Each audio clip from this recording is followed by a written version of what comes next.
The Syncare po is actually a mobile app wherein dun po sa app namin, yun po nandoon na po yung mga records po natin ng, our actually parang nagfo-focus po muna kami ngayon sa infants 0 to tsaka po sa, kids aged 8. So 0 to 8 Hmm. years olds po yung tina-target po namin dito sa app na 'to.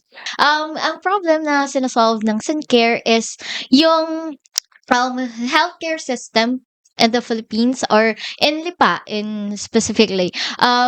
Meron po kasi tayong parang problem when it comes to parang yung sa records po ng mga Hmm. person or individual sa ating medical field. So, parang meron po tayong personally po, meron tayong, ako po ay may mga iba't iba po akong records in different Yes. hospitals and Mm.